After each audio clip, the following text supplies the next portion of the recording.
আসসালামু আলাইকুম রহমতুল্লাহ। আশা করি সবাই ভালো আছেন। আল্লাহর অশেষ রহমতে আমিও ভালো আছি। তো গত পর্বে আমরা দেখেছিলাম কিভাবে জিএমসিতে প্রোডাক্ট অ্যাড করতে হয়। আজকের এই পর্বে আমরা দেখব কিভাবে জিএমসিতে শিপিং এবং রিটার্নস অ্যাড করতে হয়। তো শিপিং এবং রিটার্নস পলিসি আকারে এবং টাইপ করেও আমরা শপিফাই স্টোরে সেট করেছিলাম। আমাদের গুগল মার্চেন্ট সেন্টারেও সেটা সেট করতে হবে। সেট করার জন্য আমরা এই যে শিপিং অ্যান্ড রিটার্নস লেখা আছে বাম পাশে, আমরা শিপিং অ্যান্ড রিটার্নসে ক্লিক দিব। দেওয়ার পর প্রথমেই আমরা দেখতেছি শিপিং পলিসি এবং return policies. Shipping policies add করার জন্য আমরা এই রকম শিপিং পলিসিতে ক্লিক দেওয়ার পর গেট স্টার্ট লেখার উপর ক্লিক দেব। দেওয়ার পর আমাদের প্রথমেই চাচ্ছে পলিসি নেম। আমরা একটা শিপিং পলিসির নাম সেট করে দেব। আমি চাইলে শুধু শিপিং পলিসিও রাখতে পারি, আমরা পছন্দ অনুযায়ী নাম রেখে দেব। তারপরে কান্ট্রিজ, মানে কোন কান্ট্রিতে আমি শিপিংটা দিব। সাপোজ যেহেতু আমরা বাংলাদেশি ক্রিয়েট করেছি, আমি বাংলাদেশ দিয়ে কন্টিনিউতে দিলাম। দেওয়ার পর প্রোডাক্ট, আমরা কতগুলো প্রোডাক্টের জন্য এই শিপিংটা সেট করব। আমরা কি সবগুলো প্রোডাক্টের জন্য সেট করব নাকি স্পেসিফিক কোনো প্রোডাক্টের জন্য সেট করব। সেক্ষেত্রে আমরা সবসময় চুজ করব অল প্রোডাক্ট, সবগুলো প্রোডাক্টের জন্যই আমরা শিপিং ক্রিয়েট করব। আমরা অল প্রোডাক্ট রেখে কন্টিনিউতে দিলাম। তারপরে দেওয়া আছে আমাদের order cut off time. Order cut off time বলতে বোঝায় যেই সময় পর্যন্ত আমার স্টোরে অর্ডারগুলো নেওয়া হবে। আমরা যদি একটু শিপিং পলিসি ওপেন করি, সাপোজ যে কোনো একটা আগে স্টোর যেটা অলরেডি কমপ্লিট করা, সেই ধরনের যদি স্টোর ওপেন করে আমরা ফুটারে যাই, ফুটার থেকে যদি আমরা শিপিং পলিসিতে যাই, শিপিং পলিসিতে যাওয়ার পরে আমরা একদম নিচে দেখতে পাবো বিজনেস আওয়ার। বিজনেস আওয়ার বলতে কয়টা থেকে কয়টা পর্যন্ত আমার বিজনেসটা চালু থাকবে। আমরা দেখতেছি 9 AM টু 5 PM, অর্থাৎ সকাল 9টা থেকে সন্ধ্যা 5টা পর্যন্ত আমাদের স্টোরটা খোলা থাকবে। সেক্ষেত্রে আমাদের অর্ডার কাট অফ টাইম হবে 5 PM। এইরকম আমার স্টোরের ক্ষেত্রে যেই অর্ডার কাট অফ টাইম হবে সেটা আমরা এখানে সিলেক্ট করে দিব। সাপোজ যদি আমার 6 PM হয়, যে 6টা পর্যন্ত আমার দোকান চালু থাকবে অনলাইনে, সেক্ষেত্রে অর্ডার কাট অফ টাইম হবে 6 PM। তারপরে আছে টাইম জোন। আমরা এর আগেও শপিফাই স্টোর সহ জিএমসিতেও একবার টাইম জোন সিলেক্ট করেছি। তো যেই টাইম জোনটা আমরা শপিফাই এবং মার্চেন্ট সেন্টারে সিলেক্ট করেছি, সেটা আমরা শিপিং পলিসিতে সিলেক্ট করব। সাপোজ এটা আমার টাইম জোন, আমি আনুমানিকভাবে ধরে নিলাম। তারপরে আছে হ্যান্ডেলিং টাইম। হ্যান্ডেলিং টাইম বলতে বোঝায় একটা প্রোডাক্ট কোনো কাস্টমার অর্ডার করার পরে সেই অর্ডারটা আসার পর থেকে যেই সময় পর্যন্ত আমার কুরিয়ারে দেওয়ার আগ পর্যন্ত যেই সময়টা লাগবে সেটাই হবে আমার হ্যান্ডেলিং টাইম। যদি আমরা শিপিং পলিসিতে যাই, গেলে আমরা এখানে দেখতে পাবো order process within 1 to 2 days, অর্থাৎ 1 থেকে 2 দিনের মতো লাগবে অর্ডার প্রসেসিং হতে। এই অর্ডার প্রসেসিং ডেজ যেটা হ্যান্ডেলিং টাইমও সেইটাই, অর্থাৎ এইটার ক্ষেত্রে হ্যান্ডেলিং টাইম হবে 1 to 2 days। সেক্ষেত্রে এখানে হবে মিনিমাম 1 এবং ম্যাক্স হবে 2। এবং তারপরে আছে টাইম, অর্থাৎ কোন বার থেকে কোন বার পর্যন্ত সেটা কাউন্ট হবে। আমরা যদি একটু ব্র্যাকেটে এখানেও দেখি, এখানে দেওয়া আছে মানডে টু ফ্রাইডে। সেক্ষেত্রে এখানে আমরা সিলেক্ট করে দেব মানডে টু ফ্রাইডে। তারপরে আছে ট্রানজিট টাইম।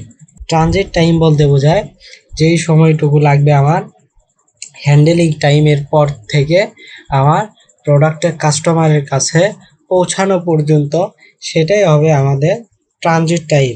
এই ক্ষেত্রে ট্রানজিট টাইম আমরা অল ডেস্টিনেশন সিলেক্ট করে এখানে শিপ ডে উপরে আমরা যেই রকম রেখেছি মানডে টু ফ্রাইডে, এটা আমরা সেম রাখবো। রাখার পর ট্রানজিট টাইম যদি আমরা আবার শিপিং পলিসিতে যাই, এখানে আপনি নিচে দেখতে পাবো শিপিং ডেজ, এখানে 3 to 7 ডেজ। সেই ক্ষেত্রে এইটাই হবে আমাদের ট্রানজিট টাইম। আমরা মিনিমাম দিব হচ্ছে 3 এবং ম্যাক্সিমাম দিব হচ্ছে 7। 3 দিলাম এবং ম্যাক্সিমাম দিলাম 7। দেওয়ার পর আমরা কন্টিনিউতে ক্লিক দেব। দেওয়ার পর এখানে আমার 4th number step shipping cost. Shipping কস্টটা আমরা কত রাখবো? আমরা শপিফাইয়ের ব্যাক এন্ডে যেটা শিপিং কস্ট আকারে সিলেক্ট করছি বা যেটা রাখছি, সেটা আমরা মার্চেন্ট সেন্টারেও রাখবো। যদি আমরা ওয়েবসাইটে একটু দেখি, আমাদের শিপিং কস্ট এখানে ফ্রি, একদম ফ্রি। সেক্ষেত্রে একদম প্রথমটা আমরা দিয়ে রাখবো। আর ফ্ল্যাট রেট বলতে বোঝায় এক রেটে শিপিং কস্ট। তারপরে আছে প্রাইস।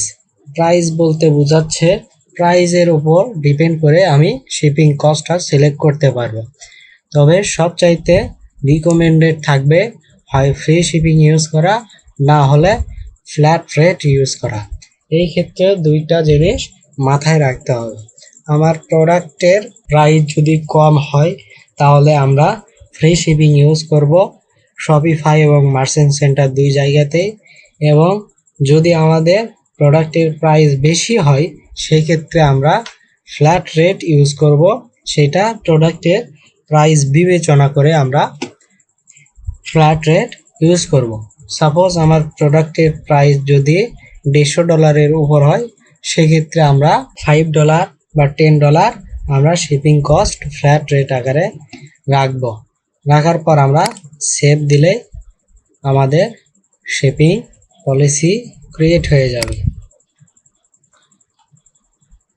তারপরে আছে আমাদের return policies. Return policy add করার জন্য আমরা রিটার্ন পলিসিতে যাব। যাওয়ার পর অ্যাড রিটার্ন পলিসি।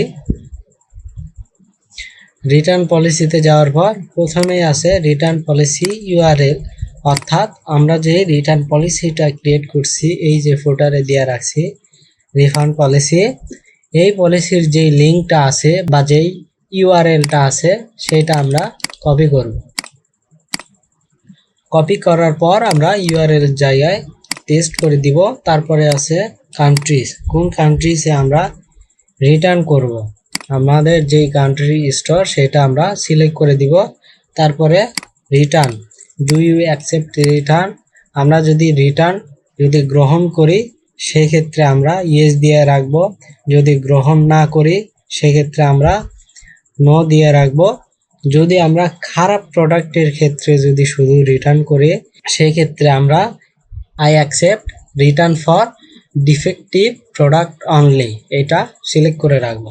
তারপরে আছে আমাদের এক্সচেঞ্জ, আমাদের স্টোর কি এক্সচেঞ্জ অ্যালাউ করে কিনা, যদি করে থাকে সেক্ষেত্রে আমরা ইয়েস দিয়ে রাখবো, যদি না করে সেক্ষেত্রে আমরা নো দিয়ে রাখবো। তবে ম্যাক্সিমাম ক্ষেত্রেই আমাদের প্রথমটা ইউজ করা এবং এই ক্ষেত্রে ডু ইউ অ্যাকসেপ্ট এক্সচেঞ্জ, এই ক্ষেত্রে আমরা ইয়েস আই অ্যাকসেপ্ট এক্সচেঞ্জ দিয়ে নেক্সট করে দেব। দেওয়ার পর রিটার্ন উইন্ডো, অর্থাৎ কতদিনের রিটার্ন আমরা অ্যাকসেপ্ট করব, কতদিন পর্যন্ত কাস্টমার আমাদের প্রোডাক্টগুলো রিটার্ন দিতে পারবে। সেক্ষেত্রে স্ট্যান্ডার্ড লেভেলে থাকে আমাদের এই যে 30 ডেজ, আমরা এখানে রিটার্ন উইন্ডো দিব 30। দেওয়ার পর আমরা নেক্সট করে দেব।